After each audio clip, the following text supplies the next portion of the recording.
C'est avec plaisir que je vous retrouve en train de suivre cette émission Wimsa Matin. Merci à la grande équipe technique qui m'accompagne ce matin. Derek est à la régie finale. Il y a Cochon Mbiavanga qui est aussi à la régie finale. Merci beaucoup à celui qu'on appelle Médard d'être là derrière nos caméras pour vous assurer l'assistance de Lumière Makaba. On est ensemble, la grande équipe de Wimsa Matin. On a commencé les lundis. Et Lumière est revenu le mardi, je suis revenu le mercredi et le jeudi et je clôture la semaine aujourd'hui avec un invité d'honneur qui est déjà dans nos murs. Avec lui, nous allons continuer le sujet qu'on a commencé. C'était le vendredi passé. Nous avons parlé de la polygamie. Si cette polygamie elle est biblique selon les Écritures, on en parle. Il y a eu pas mal de réactions. Vous avez envoyé deux messages, vous avez envoyé de questions à poser à l'homme de Dieu. On va poser certainement ces questions-là et l'homme de Dieu va nous répondre. Laissez-moi dire un grand merci aux fidèles téléspectateurs de Wimsa Télévision. Vous êtes à Brazzaville. Nous vous disons encore une fois bonjour. Et bonjour à ceux qui sont au Congo central. Vous êtes particulièrement à Kwilu. Vous suivez cette émission. Bonjour à vous. Laissez-moi dire un grand bonjour au délégué chic Mabele et Meli Maï à partir de Kinkole. Délégué chic Mabele et Meli Maï, bonjour à toi. Bonjour aux amis de Clémy Mongango. Les amis de Clémy Mongango, vous tous, nous vous disons bonjour particulièrement au président Clémy Bois. Clémy Bois, Moinaya Lyon. Bonjour, salutations à toi. Clémy Bois, Moinaya Lyon. Donc, il veut dire Yewana Clémy Bois et pourquoi pas au boss Gabi Mbamunzambe, à Bangonio, boss Gabi Mbamounou, te disons bonjour. Voilà, nous allons recevoir l'homme de Dieu. Il s'agit bien sûr du pasteur Pierre Casse. Vous le savez, il n'est plus à présenter. C'est un homme de Dieu connu en République démocratique du Congo, même à l'extérieur de notre pays, par rapport au message qu'il est en train de prêcher, le message que le Seigneur lui a donné. Alors il est déjà là, je vais d'emblée dire bonjour au pasteur. Bonjour pasteur. Bonjour. Vous allez très bien. Oui, je vais bien. Voilà. On vous retrouve aujourd'hui. Nous avons commencé le sujet la semaine passée. On a parlé de la polygamie. Selon la Bible, vous avez expliqué beaucoup de choses et les amis ont certainement compris. Il y a déjà des questions. Nous allons commencer. D'abord, on a ma question auto-joie qui est auto-enregistrée et puis nous allons continuer cette émission. Alors, il y a quelqu'un qui nous suivait aux États-Unis. Je rappelle que cette émission est suivie partout dans le monde via notre chaîne YouTube Bakino Balobi officiel. Si vous tapez Bakino Balobi officiel, partout où vous êtes, vous allez sous cette émission. Alors il y a quelqu'un qui pose la question en disant quelle est la sentence d'une femme adultère Une femme adultère dans le mariage en tant que première institution divine, c'est qu'elle n'est plus à considérer comme mariée. Parce qu'elle s'est donnée à un ou à d'autres hommes qui ne lui étaient pas permis d'avoir ou de connaître. Donc son sort, oui, le sort d'une telle femme dans les Saintes Écritures, c'est qu'elle n'entre pas dans le royaume de Dieu.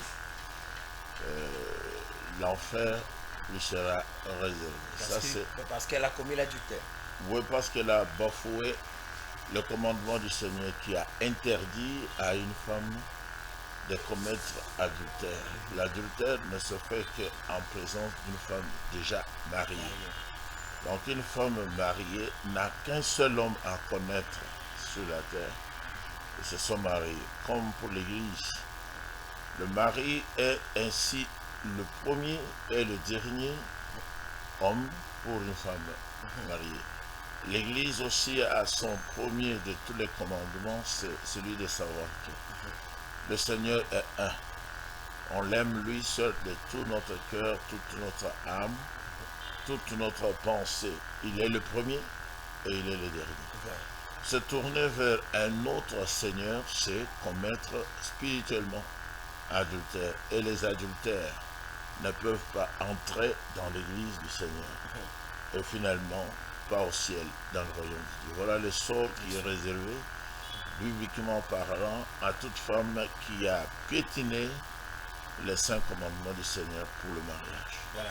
Alors là, je crois notre bien-aimé des États-Unis, sa réponse, il y a quelqu'un qui nous a écrit en Belgique, il s'appelle Géry Tonkoué, il a posé la question de savoir est-ce qu'il est permis, c'est la question qu'il pose, peut-être qu'il n'avait pas bien suivi le premier numéro, est-ce que la polygamie est permise dans la Bible? Je crois qu'on va revenir un peu pour expliquer peut-être ceux qui n'ont pas suivi. La polygamie est permise. Mais si nous disons simplement qu'elle a été permise ou qu'elle est permise, nous aurons très mal parlé. Parce que dans ce cas-là, nous penserions à un homme ou à un groupe d'hommes qui se serait présenté devant le Seigneur pour lui demander s'il peut permettre que les hommes aient d'autres femmes. Or, ce n'était pas la question de l'homme. La polygamie n'est pas permise parce qu'elle ne vient pas de l'homme, mais elle a été instituée par le Seigneur, le Créateur lui-même. Et parce que lui-même... C'est ça la différence. Hein. Ce n'est pas l'homme qui a demandé, mais c'est Dieu qui a... C'est pas l'homme qui a demandé la permission. La permission. Donc on n'a pas permis à l'homme d'être polygame. On a montré à l'homme qu'il est polygame. Et que avoir plusieurs femmes, c'est la volonté même du Seigneur, parfaite. Parce que la polygamie met en œuvre, explique, présente Dieu et l'Église. Christ est un, l'Église est composée de milliers de membres. Tous les membres sont un, pour un seul Seigneur. Ainsi, dans la polygamie, toutes les femmes appartenant à un seul homme doivent être une femme, être une épouse, parce que l'homme est la tête de chacune d'entre elles. Donc la polygamie, si vous lisez dans les commandements, il n'y a aucune interdiction pour la polygamie. Mais il n'y a que directive, décision divine qui établissent la polygamie, soutiennent la polygamie, protègent la polygamie. L'écriture dans la loi va jusqu'à maudire quelqu'un, un fils appartenant à un homme, s'il a osé toucher à l'une des épouses de son père. Parce qu'il aura bafoué les droits de cet homme qui est son père. Et l'écriture montre clairement, toutes ces femmes-là n'appartiennent qu'à son père, pas à un fils. Donc il est maudit, ça c'est Deutéronome 27, verset 20. Maudit soit quiconque aura pris l'une des épouses de son père parce qu'il porte atteinte aux droits de son père. Et tout le peuple répondra en disant Amen. Donc la polygamie ne devait pas être mise en cause par les chrétiens. Parce que tous les chrétiens, tous les juifs viennent de ce mariage polygame en étant enfants d'Abraham. Alors que dites-vous par rapport à ceux qui se disent chrétiens et qui combattent en fait le message de la polygamie? Les Écritures les appellent les incrédules, c'est-à-dire les personnes qui ne sont pas ouvertes à la parole de Dieu. Quand la parole vient vers eux, ils prennent position contre. Dans le monde, on les appelle les opposants. Les opposants. Donc, dans le royaume de Dieu, ce sont des incrédules, les non-croyants qui s'opposent à la parole. On les appelle les gens qui ne sont ni sauvés, ni justifiés, ni sanctifiés. Ils ne peuvent donc pas recevoir même le baptême du Saint-Esprit. Même s'ils ont crié au Seigneur Jésus-Christ comme Seigneur et Sauveur et s'opposent à la polygamie, ils n'héritent pas le royaume de Dieu. Le Seigneur, on doit le croire d'après lui-même, selon les Écritures.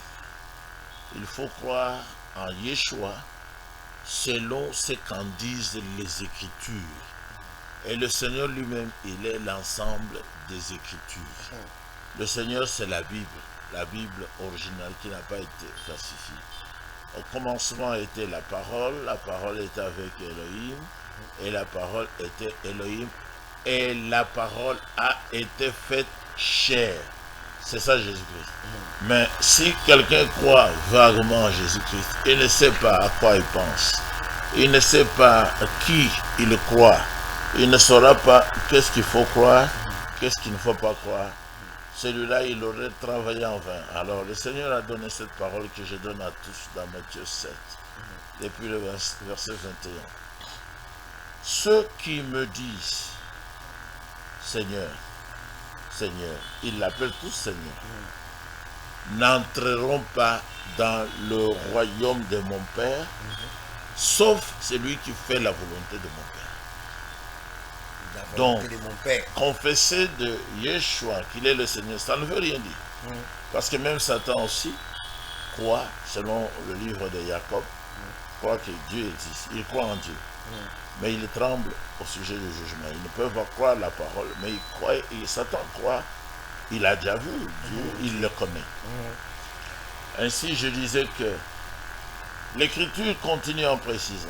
Plusieurs alors, en ce jour-là, me diront, Seigneur, Seigneur, n'avons-nous pas prophétisé en ton nom? N'avons-nous pas fait des miracles en ton nom? N'avons-nous pas fait ceci et cela, ce qui se fait à longueur de journée? Voilà. Au nom du Seigneur. Le Seigneur dit, je leur répondrai ouvertement en disant, retirez-vous loin de moi, car je ne vous ai jamais connu, vous, ouvriers de Satan, c'est-à-dire ouvriers de l'iniquité. Vous faites le contraire de ce que j'ai commandé. Vous connaissez ce qu'il faut faire, mais vous ne faites pas. Vous êtes des iniques de pécheurs. Soyez loin de moi, parce que vous êtes ouvriers de Satan. Vous n'avez fait que servir Satan, comme les femmes qui prêchent servent Satan, comme les femmes et les hommes qui prêchent servent Satan. Satan. Oui, parce que c'est clairement indiqué, comme dans toutes les véritables églises, là où il y a les saints, les gens qui ont été sanctifiés, c'est-à-dire lavés des erreurs spirituelles, de l'incrédulité. Comme dans toutes ces églises-là, les femmes qui s'y trouvent doivent fermer la bouche. Parce qu'il ne leur est pas permis d'y parler. Donc, dans les vraies assemblées, les femmes ne prêchent pas. Partout où les femmes prêchent, c'est que vous avez affaire à des partis politiques appelés églises. Ils pratiquent la démocratie. Oh, pas seulement les hommes. Oh, il faut 50% de ceci, 50%. Ça, ce n'est pas l'église. C'est la démocratie. L'égalité. Pratiquée dans des partis politiques qui sont tous l'œuvre du diable. Tous les partis politiques sont venus du diable. Et servent le diable. Comment ça Comment vous expliquez ça?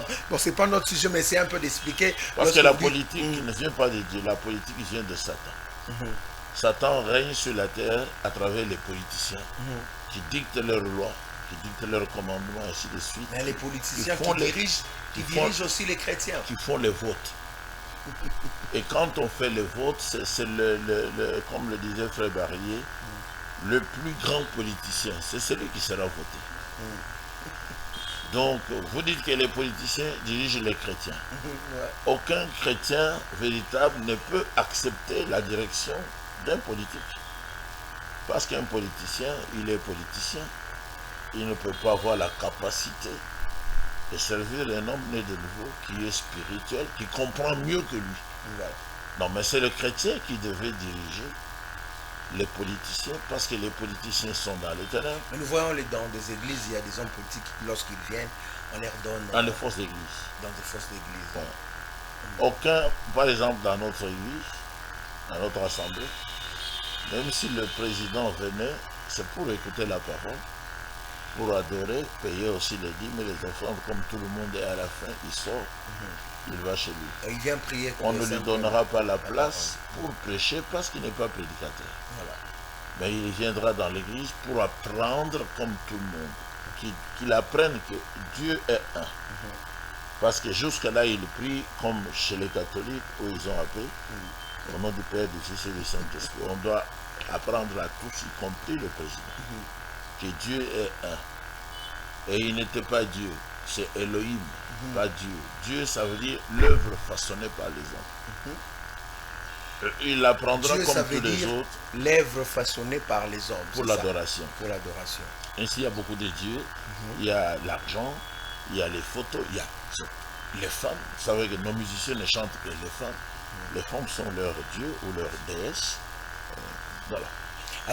Mais si vous parlez des photos, dans les églises du message aujourd'hui, nous voyons les photos de Frère Branham toujours derrière les prédicateurs. Oui, n'est-ce pas? C'est ça, c'est pas aussi l'idolâtrie. Mais Branham lui-même, dans son assemblée, le Seigneur lui avait demandé d'afficher la photo où on voit la présence du Seigneur sur sa tête. La colonne de feu. Vous savez que les gens n'avaient jamais vu la colonne de feu. Depuis que la Bible est la Bible, les gens n'avaient pas encore vu, sauf les enfants d'Israël et ceux qui étaient là le jour de la Pentecôte, qui avaient vu le feu descendre et remplir la maison.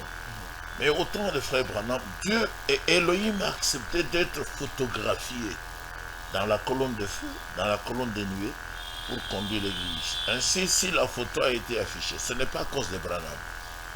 C'est pour que les gens observent et voient l'être surnaturel, céleste, qui est au-dessus du prophète, pour conduire le peuple. Ça, ce n'est pas un péché. Ça devient un péché si on fait de Branham le Seigneur. Hier seulement, lorsque j'accompagnais les enfants à prendre leur bus, dans le bus, il y avait déjà d'autres écoliers.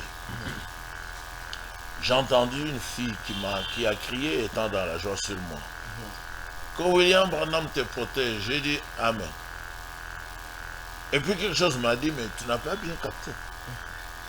Tu as compris seulement les derniers mots, te protège. Mais elle a parlé de William Branham. Je me suis approché de la fillette. J'ai dit, tu as cité qui? Elle a repris. Que William Branham te protège. J'ai dit non. C'est Jésus-Christ qui protège. Branham n'est pas celui qui protège. Et puis il n'est pas le sauveur. Il était prophète. Ton père a été trompé. Dis à ton père de venir ici avec toi pour que vous appreniez à connaître le vrai sauveur. Mais il y a le vrai protecteur. Il y a d'autres. Vous priez dans quelle assemblée? Elle a dit à la 8e rue. Chez qui? Elle a dit au Branham Tabernacle. Oui, d'abord, le premier péché là. Branham n'avait de tabernacle que chez lui aux États-Unis. Comme il n'est plus sur la terre, il ne peut plus avoir de tabernacle. C'est de là que Baruti a copié pour dire Baruti, tabernacle en anglais. Mais ici, nous sommes les gens qui parlons lingala. Il devait écrire ça en lingala. Dakoya Kosambela, il y a Baruti.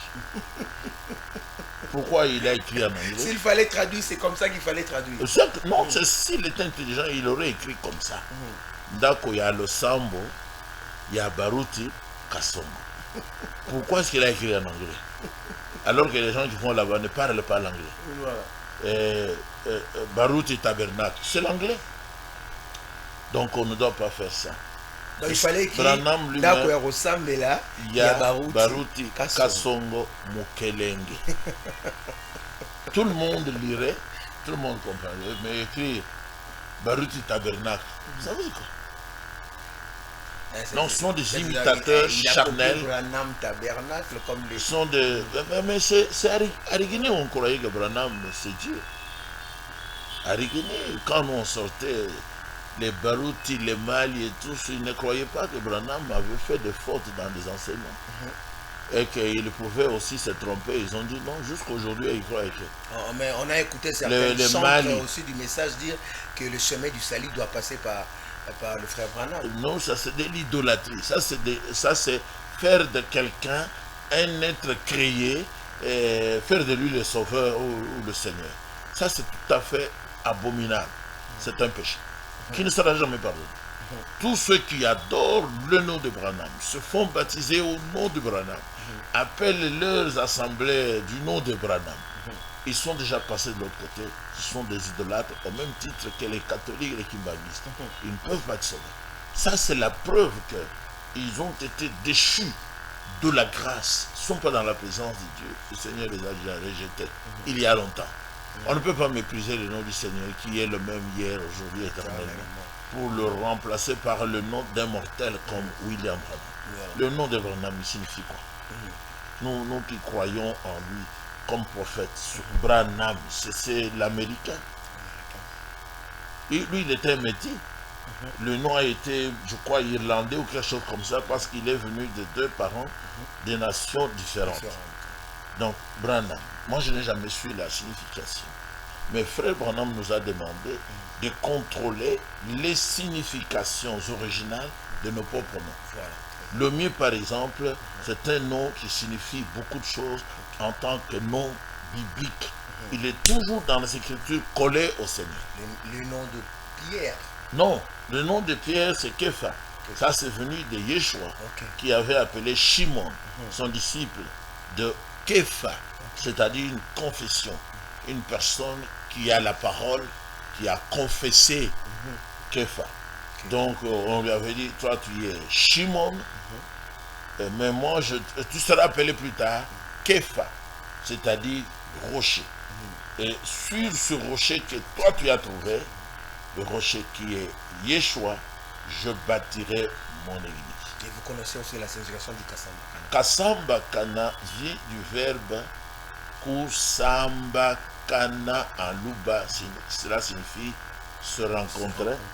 Comme je suis venu vers vous, avec mon frère, nous nous sommes rencontrés ici même. Maintenant, mon nom dans la Bible, partout il est dit rencontre, c'est ça mon nom. Il y a, même dans la loi de Moïse, reçu de Dieu, mon nom plusieurs fois, il est dit, tu entreras dans le temple de la rencontre, dans la tente de la rencontre entre Aaron et Elohim pour obtenir le pardon des péchés. Et tu mettras aussi les pains de proposition, les chandeliers, dans la tente de la rencontre. Et comme nous venons ici chaque jour pour louer le Seigneur, écouter sa parole, nous venons à la rencontre de la parole du Seigneur dans son temple qu'il nous a donné. Même le jour de l'enlèvement, il est écrit, 1 Thessaloniciens chapitre 4, depuis le verset 13, surtout au verset 16, à la résurrection des morts en Christ, ce qui n'est pas encore fait, ils reviendront déjà changés dans des corps glorifiés. Et nous, les vivants qui attendions, cela pas à Shekinah, qui attendions cela parce qu'ils ont été séduits par Satan, ils n'attendent plus cela. Nous, nous serons changés et nous monterons pour aller... Ils sont déjà écartés. On vous entend parler. Ils sont morts, maudits. Ils sont loin. Nous irons, nous monterons pour aller à la rencontre Kasambakana, pour aller Kuyakusambakana avec le Seigneur dans les airs. Et mon nom est toujours lié à la bénédiction dans les Saintes Écritures. Et mon père qui me l'avait donné, c'était un nom qui venait de son ami roi, qui était venu de Mulundu, parce que moi je suis Luba. Et les rois avaient d'entente entre eux. Le jour où il a visité mon grand-père, qui était aussi roi de ce côté-ci, qui s'appelait Mutombo, Wa Mwamba. Lorsque cet ami est arrivé, il s'appelait Kasambakana. Il a rencontré son ami et ma grand-mère mettait mon père au monde. Et mon grand-père a dit à son ami, le roi des Mulundu, cet enfant qui est né aujourd'hui, c'est toi. Alors je lui donne ton nom. C'est comme ça que j'ai eu un nom de circonstance. Et quant au message du temps de la fin, vous n'êtes pas à la rencontre de Kasambakana. Vous ne pouvez pas connaître le Seigneur. Vous ne pouvez pas comprendre le vrai message. Vous avez été séduit. Il faut rencontrer Kasambakana. Il faut Kasambakana avec le Seigneur. Vous ne devez pas imaginer le Seigneur. Donc Elohim voulant, si j'ai les moyens, je mettrai un nom là, le nom là, en or. La tente de la rencontre. Ça c'est biblique. L'attente de la rencontre. L'attente qu'on appelle qui ne sera pas liée à l'idolâtrie. Assignation. Parce que quand les gens verront non, Kasambakana. assignation. L'attente de la rencontre. Voilà. Où est l'idolâtrie? L'attente de l'assignation. Là où les gens allaient se rencontrer avec le Seigneur. Où est l'idolâtrie là-dedans? Mais seulement en lisant en Luba, je mettrai en Swahili. C'est aussi Kusambaka. Voilà. En Swahili. Je mettrai en Luba, je mettrai en Kikongo. Il y a également Kusambakana. Ok. Alors, qui va m'accuser? Le Voilà. Seigneur a fait ça dans sa grande sagesse. Sagesse, voilà. Alors, vous pouvez aussi poser vos questions. Le pasteur est là pour répondre à toutes vos questions. Le numéro est affiché au bas de l'écran. Écrivez-nous, on va vous lire sans problème. Il y a quelqu'un qui avait aussi posé la question de savoir comment faites-vous la différence entre la polygamie chez les musulmans et la polygamie que vous prêchez, pasteur Kassi? Il y a une grande différence. Les musulmans n'ont pas la révélation. Nous avons reçu la révélation de la part du Créateur. Chez nous, la polygamie est intégrale. Un nombre déterminé n'est pas fixé. Là-bas, il y a... Là-bas, Mahomet avait 12 femmes. 12 femmes. Mais il a dit aux fidèles de sa religion, limitez-vous à 4. 4 femmes. C'est ça la différence. Lui-même, il avait 12 femmes. Lui-même, il avait 12. Et parmi les 12, je crois, pour ceux qui connaissent bien l'histoire, il y avait même ses nièces. Parmi ces femmes. Ou ses nièces, oui. Alors que c'est interdit dans les Saintes Écritures de contracter le mariage avec les membres de votre famille. C'est de l'inceste, tout ça. C'est l'inceste. C'est interdit dans les Saintes Écritures. Voilà. Ce qui se fait au Bas-Congo, ce qui se fait dans les Bandundu, c'est à condamner dans notre pays. Il faut éradiquer et des pratiques à Kintudi. Oui. Il faut interdire ça. Moi, quand je suis en voyage au Bas-Congo, dans le Bandundu, je condamne ça. Parce que ça rend les gens de ces tribus perplexes. Ils ne connaissent pas leurs origines. Quand on vous prend, au lieu de vous donner à votre père, parce que vous êtes la reproduction de votre père, la manifestation de votre père, on vous donne à son beau frère, qui est votre oncle maternel. On vous a perdu. Voilà pourquoi au Bas-Congo, nous avons beaucoup de gens hypocrites. Parce qu'on leur a caché leur origine. Ils sont perplexes, ils ne savent pas. Mais quand vous remontez, votre père lui-même, il ne connaît pas aussi son origine. Parce qu'il a été donné à son oncle. Vous remontez. Et quand vous arrivez à ceux qui savent se déployer, qui confessent et disent que cette doctrine est née du péché, c'est parce qu'une épouse appartenant au roi là-bas aurait dit à son mari, mais tu dois savoir, même si tu me maltraites, que les enfants ici ne viennent pas de toi. Wow. Ces enfants viennent d'un autre homme. Et il commettait adultère dans la maison de son mari. Alors ce roi-là l'a dit, désormais les enfants de Bas-Congo doivent être donnés à leur mère. Donc il était fâché. Le régime matriarcal commença comme ça. C'est comme ça. C'est comme ça. Mais quand vous prenez les enfants, vous les donnez à votre femme. Vous dites à votre femme que vous ne la considérez pas comme une épouse. Vous dites par là que les enfants qu'elle a eus, elle les a eus en dehors de moi. C'est comme pour dire que c'est la femme qui connaît très bien le père des enfants. Un professeur nous a dit à l'université, parce que je suis psychologue, lorsque vous entrez quelque part dans une maison, si vous trouvez que les enfants ou l'enfant ressemble à la maman, ne dites rien. Si vous dites, oh, ça c'est vraiment sa mère, oh là là, même les joues et tout, c'est la maman. Le papa ne peut pas se réjouir parce qu'il est diminué. Donc ne dites rien. Alors il nous a dit, on est toujours sûr, lui il est de Bandundu. Voilà. Il s'appelait le professeur Malanda Dem. Okay. En psychologie génétique. Il a dit, on connaît plus, on est sûr de la maternité et jamais sûr de la paternité, à moins que l'enfant qui sort ait des traits de son père.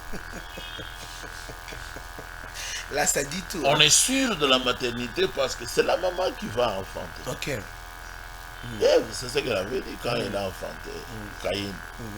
Elle n'a pas cité son mari. Elle a dit, j'ai acquis un homme avec l'aide du Seigneur. Tellement que les souffrances étaient atroces. C'était les premières souffrances dans l'accouchement. Après qu'elle ait commis le péché d'adultère. Le Seigneur l'a aidé à accoucher. J'ai acquis un homme. J'ai acquis un homme. Avec Il n'a même pas cité le nom de son mari. C'était le serpent. C'était le serpent. C'était le serpent ancien qui avait montré à la race humaine comment s'accoupler. Donc par là, Voilà pourquoi le Seigneur vous confirmez qu'au jardin d'Éden, il y a eu l'adultère. l'adultère. Mais c'est ça le péché qui a été commis, le fruit qui a été mangé. C'est ce fruit-là d'adultère. Et pourquoi la Le Bible... serpent a pris le fruit, hein, le germe, la semence, l'eau sale, a injecté dans la matrice d'Ève. C'est ça le fruit. Donc, ils ont commis Un acte un acte sexuel. Alors, mais dans d'autres passages bibliques, la Bible dit clairement qu'il connut sa femme, il coucha avec sa femme, mais pourquoi avoir caché l'acte en disant qu'ils ont mangé le fruit Mais c'était un mystère. Ce qui s'était passé, c'était un mystère.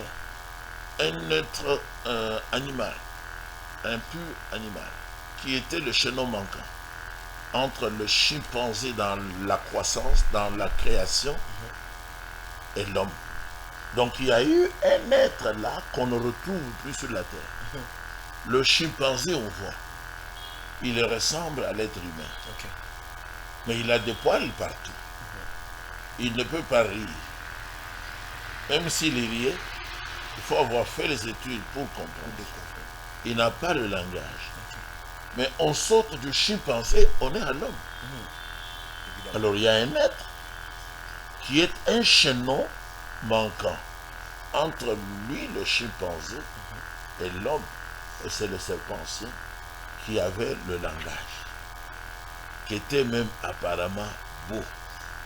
Frère Branham dit, malgré la malédiction, la beauté du serpent existe encore.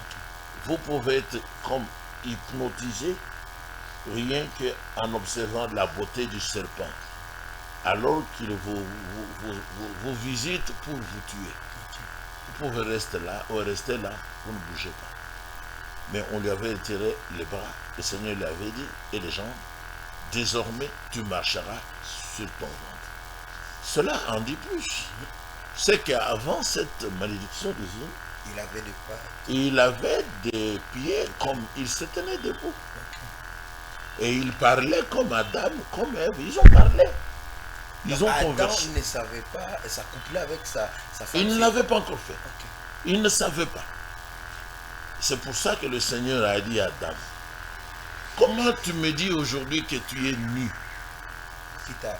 Non. Tu as mangé le fruit interdit par moi. Donc le fruit c'était quoi? Dieu dit là c'est la nudité. Okay. Tu me dis que tu es nu. As-tu mangé le... As-tu fait? T'es-tu accouplé avec ta femme? Alors que ça ne venait pas de moi. Mais si Dieu qui avait... t'a appris okay. que ça c'est la nudité? Ça c'est écrit dans la Bible. Qui t'a appris que toi, Adam, tu n'avais pas d'habit? Qui t'a dit ça? Il n'a pas caché, il s'est humilié, il a dit ça. La femme que tu as mise aux côtés de moi m'a donné de l'arbre, quelque chose qui venait de cet arbre-là interdit. Et j'en ai mangé, c'est-à-dire j'ai consommé l'acte. Elle est venue me donner le fruit de sa grossesse. Elle était grosse quand elle s'est approchée de moi. C'était ça le fruit. Et si Dieu avait interdit l'acte par rapport à Adam et Ève et comment ils devaient procréer pour avoir les êtres humains, et dans l'avenir il n'avait pas interdit l'acte entre Adam et Ève, parce qu'il leur avait dit soyez féconds. Mais il avait interdit cet acte avec le serpent. Okay. La Bible dit, surtout la Bible hébraïque, le serpent était le plus nu. C'était lui qui exhibait la nudité en tant qu'animal. C'est ça qui est interdit, le mélange. Un mariage mixte. Voilà. Jusqu'aujourd'hui, le mariage mixte est interdit. Le mariage mixte, qu'est-ce que vous voulez nous faire comprendre par là? Le mariage Incroyable. Vous mixte. voyez par exemple les enfants d'Israël. Ok. Il leur avait été interdit en tant que peuple saint, enfant de Dieu, de se marier avec les femmes d'autres nations qui ne connaissaient pas la moralité de la Bible.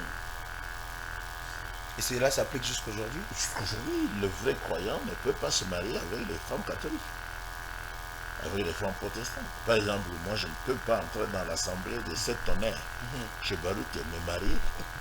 Nous n'allons pas nous entendre. Chaque jour, on va discuter. Les femmes qui sont là-bas sont très têtues, avec l'esprit d'égarement. Ils sont très têtus. Très têtues parce qu'elles sont sorties de la présence de Dieu pour accepter des choses qui ne sont pas écrites.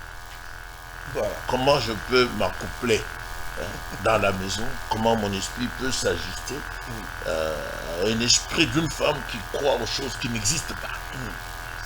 Donc c'est un mariage mixte. Un croyant ne peut pas entrer dans le bar et trouver une femme. Je ne peux pas vous donner des exemples, c'est rien que dans le quartier ici. Il y a des croyants de notre assemblée qui ont quitté l'assemblée pour s'être mariés avec les femmes du monde. Elles sont dans le quartier. Et puis elles ont quitté l'église. Et le Seigneur avait dit, ne le faites pas, parce que les femmes là du monde vont vous détourner de moi pour vous demander d'aller ailleurs. Et c'est l'unique péché que Shlomo, le roi, qui avait 1000 femmes avec lui. Dans son harem où il y avait 1000 femmes, il avait épousé beaucoup de princesses païennes. Et pour les satisfaire, il leur a érigé des temples dédiés aux démons, aux idoles. Et c'est là qu'il a détourné d'Élohim. Le Seigneur était fâché. Comme il l'aimait lui, comme c'était un enfant de la promesse, le Seigneur a dit, bon, je vais te ravir le royaume, je vais donner ça à quelqu'un d'autre. Mais je ne le ferai pas pendant que tu vis. Je le ferai après. Je vais arracher le royaume à ton fils. Et il avait arraché 10 tribus pour donner à quelqu'un d'autre. Et puis il lui a suscité des opposants. Voilà. Mais vous êtes d'accord que quelqu'un qui croit à votre message, qui prie avec vous, peut aussi aller épouser une femme qui n'est pas peut-être Louba, qui ici chez nous.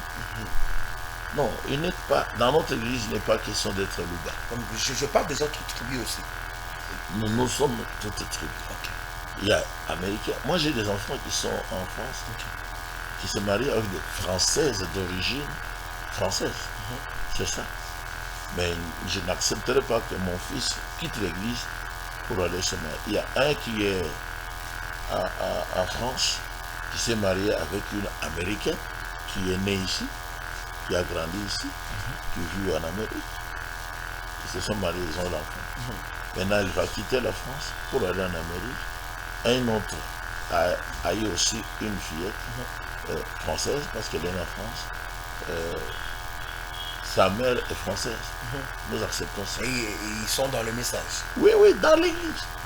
Mes enfants, je n'accepterai jamais que mon fils ou ma fille soit marié par quelqu'un de dehors. Parce que ça va toujours causer des scandales. La première des choses, c'est que celui qui ne croit pas entraînera la partie croyante à quitter l'église. Ici, ça se fait. Voilà, merci beaucoup. Il y a des gens qui continuent à nous écrire. Nous allons lire ce message. Et il y a quelqu'un qui vous demande, pasteur, de nous expliquer un peu l'historique de l'église de message en République démocratique du Congo. Je sais que c'est vraiment long, mais vous allez quand même essayer de nous relater un peu comment ça a commencé. Historique est simple. C'est très important de connaître l'historique. Ok. Le message avait été reçu ici en premier par un seul homme appelé Mukuna Chipuya Wakazadi, qui était dans l'assemblée appelée Zambé Malam, qui avait travaillé aussi comme secrétaire chez les protestants. Voilà. Alors il avait ramassé... Qui était devenu Dieu. Il s'était fait Dieu après qu'il soit tombé. Ok. Et alors, il avait ramassé une brochure, les 5 identifications de l'Église de Christ.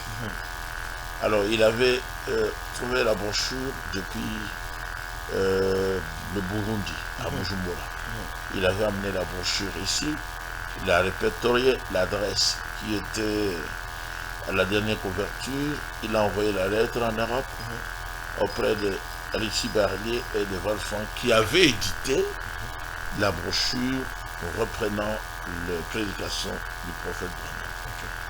Alors l'argent lui avait été envoyé ici pour qu'il paye le ticket et qu'il aille sur place étudier un peu le message, le connaître, être aussi baptisé, parce qu'il avait dit qu'il était disposé à traduire en 4 langues nationales et répandre dans notre pays. Il est allé, il avait fait, je crois, 3 mois en Suisse. Il veut parler en Allemagne, ne connaissant pas l'allemand. En Suisse, il parlait le français. Alexis Barlier, le collaborateur de Wolfgang, l'avait reçu. Et lui, de là-bas, il avait répertorié les adresses des grands hommes des églises. Entre autres, il y avait le nom de mon oncle Kalonji Mutamba. Depuis là-bas, il a envoyé des stocks de brochures au Congo à des hommes. Mon oncle avait reçu aussi les stocks. Et puis, lorsque Mukuna a été arrivé ici, il a commencé l'assemblée. Dans les années 75, la première assemblée et les premières brochures aussi. Et Evald Frank a commencé à fréquenter Mukuna et Alexis Barlier à Lemba, là où se tenait la toute première assemblée. Ainsi, les gens ont été baptisés depuis cette époque-là. Barlier faisait longtemps dans le pays, vu que les habitants de ce pays recevaient facilement et en grand nombre de messages. C'est ainsi que ça a commencé jusqu'en 80. Lorsque la question sur la polygamie s'était posée, ça troublait tout le pays à l'époque appelé Zaïre. Alors Evald Frank était venu, appelé par tous les croyants, tous les prédicateurs du pays étaient sous Mukuna. Et Evald Frank payait Mukuna, il lui donnait un salaire. Il avait acheté aussi plusieurs vélos à distribuer aux prédicateurs pour qu'ils aillent avec le message le répandre à l'intérieur. En 80, ils ont tenu cette réunion, la première conférence, où Evald Frank, qui avait pris la relève de William Branham. Alors je demanderai à la réalisation de nous accorder même quelques minutes pour qu'on puisse terminer avec cette historique qu'on va terminer. C'est vraiment important. Exactement. Il est venu avec la décision de répondre à toutes les questions. Et il a dit, vous m'avez posé ici 205 questions, mais je veux prendre seulement 2 qui soient importantes. La question sur les dîmes et les offrandes, parce que les prédicateurs se battaient autour, qui doit prendre tout ça. Et puis la question la plus importante sur la polygamie. Il a dit, je vais répondre à ces 2. J'ai ces questions, j'ai ces réponses ici chez nous dans l'église. Pour la polygamie, il a expliqué qu'il y a toute une brochure qui a déjà donné la réponse à toutes les questions liées au mariage. Pourquoi est-ce que vous avez encore ce problème? Il a dit à son collaborateur, donc tu n'as pas encore traduit en français. Celui-là n'avait pas encore traduit. Il lui a dit, il faut le faire vite. Donc les toutes premières brochures qui vinrent dans notre pays sur le mariage et le divorce en français, moi j'avais reçu aussi, parce que j'étais déjà en 81 croyant à l'Église. Mais on ne le prêchait pas. Quand lui il a exposé que la polygamie n'était pas un péché, Mukuna le pasteur s'est fâché, il s'est séparé d'Evald Frank, et alors les autres aussi se sont séparés d'Evald Frank pour être avec Evald Frank. Entre autres, Mbombo, Baruti, Kalumbo, Asoba, Zodi, ils étaient nombreux. À peu près 20 prédicateurs. Ils sont allés à Rigini. Et le frère Ndunguna a donné sa parcelle à l'assemblée de Rigini qui n'avait pas d'endroit pour construire quelque chose et commencer à s'abriter. C'est à Rigini, sur l'avenue de l'université, au numéro 206. C'est comme ça que le message a commencé. C'est comme ça aussi que les séparations ont commencé à cause du mot polygamie. Maintenant, Moukouna qui a rejeté la polygamie, il avait ouvert la porte à des mauvais esprits. Il invita lui-même quelques prédicateurs français en 1980 pour qu'ils viennent lui prêcher la doctrine de cet tonnerre qui est une doctrine satanique ouvertement. Alors, ces gens-là sont venus. Ceux qui avaient déjà fait Moukouna, Ngoma, Baruti, Dioka, Mali, tous rentrèrent auprès de Moukouna en cachette, sans que leur père, frère Franck, ne le sache.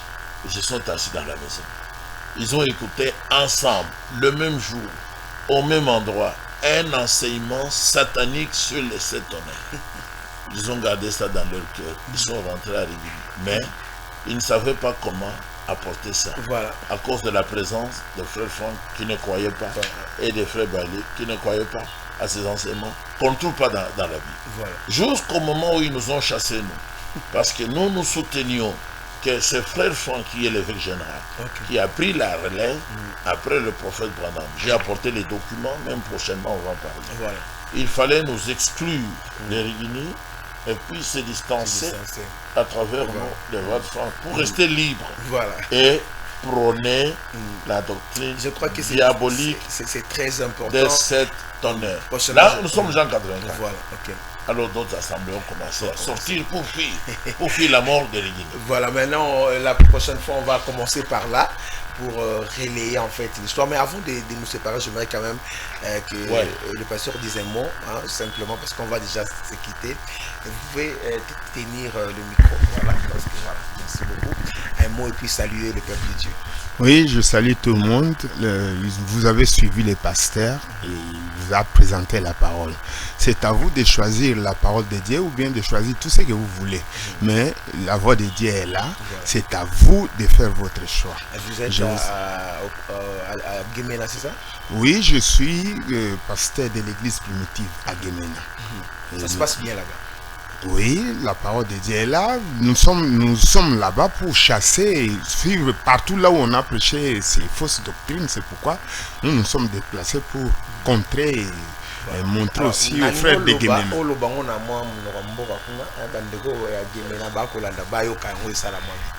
la bande de Guémena, baebi kuna mingi baebi ngana kombo ya pasteur Pina Deka. Tozali kune pai na bino ndenge boyebi yango malamu pona ko présenter vérité pe boyebi yango malamu ke vérité ezalaka présenter na ndenge yango ezalaka présenter. Voilà. Merci beaucoup. Pasteur, je tiens aussi à remercier l'homme de Dieu, le pasteur Cass, qui sera encore la semaine prochaine avec nous, parce que nous devons terminer avec l'historique pour éclairer les gens qui sont encore dans les ténèbres de bien comprendre les choses. Comme ça, c'est bien passé. Merci beaucoup, pasteur. Je vous remercie, moi aussi. D'accord. Alors, je tiens à dire grand merci à Timbambia Vanga Cochon, merci à Derek Lukeba. Mesdames, merci beaucoup, merci à Lumière Makaba. On va se retrouver le lundi déjà pour notre numéro de cette émission. D'ici là, vous allez suivre Bakino Balobi avec Paul Toussoua. Jean-Sim Pouy revient le lundi pour commencer la semaine avec vous. Restez branchés au programme de OMSA Télévision. Au revoir et à la prochaine.